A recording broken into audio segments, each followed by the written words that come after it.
Idea popcorn street. ನನ್ನ ಹೆಸರು ಅನುಷಾ ಸಂಪತ್. ಈ ವಾರ ಸ್ಯಾಂಡಲ್ವುಡ್ ಸಿಲ್ವರ್ ಸ್ಕ್ರೀನ್ ನಲ್ಲಿ ರಿಲೀಸ್ ಆದ ಆಟಗಾರ ಸಿನಿಮಾಗೆ ಕ್ರಿಟಿಕ್ಸ್ ಇಂದ ಪಾಸಿಟಿವ್ ರಿವ್ಯೂ ಸಿಕ್ಕಿದೆ. ಈ ಸಿನಿಮಾ ಟಿಕೆಟ್ ಕೌಂಟರ್ ಅಲ್ಲಿ ಹೇಗೆ ಫೇರ್ ಮಾಡಿದೆ ಅಂತ ನೋಡೋಣ.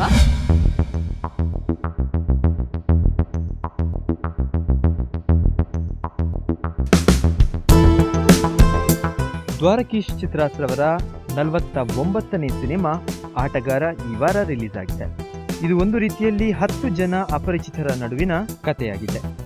ಉತ್ತಮ ಬೆಲೆ ಬಾಳುವ ಭೂಮಿಯ ಮಾರಾಟದಲ್ಲಿ ಆಗುವಂತಹ ಒಂದಿಷ್ಟು ಸ್ಪರ್ಧೆ, ಅವರ ನಡುವಿನ ಸ್ಪರ್ಧೆಯಲ್ಲಿ ಒಬ್ಬರೊಬ್ಬರೇ ತನ್ನ ಪ್ರಾಣವನ್ನ ಕಳ್ಕೊಳ್ತಾರೆ. ಅವರನ್ನ ಕೊಲ್ಲೋರು ಯಾರು ಮತ್ತು ಯಾಕೆ? ಇದು ಈ ಕಥೆಯ ಪ್ರಮುಖ ಅಂಶ. 8 ರಿಂದ 9 ಕೋಟಿ ವೆಚ್ಚದಲ್ಲಿ ನಿರ್ಮಾಣಗೊಂಡಿರುವಂತಹ ಈ ಸಿನಿಮಾ ಒಂದು ರೀತಿಯಲ್ಲಿ ಡೀಸೆಂಟ್ ಓಪನಿಂಗ್ ಅನ್ನ ಪಡ್ಕೊಂಡಿದೆ.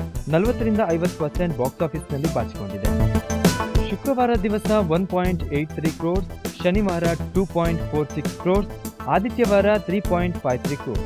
ಒಟ್ಟಾರೆಯಾಗಿ ಈ ವೀಕೆಂಡ್ ನಲ್ಲಿ 7.82 ಕ್ರೋರ್ಸ್ ಬಾಚಿಕೊಳ್ಳುವುದರಲ್ಲಿ ಈ ಸಿನಿಮಾ ಯಶಸ್ಸು.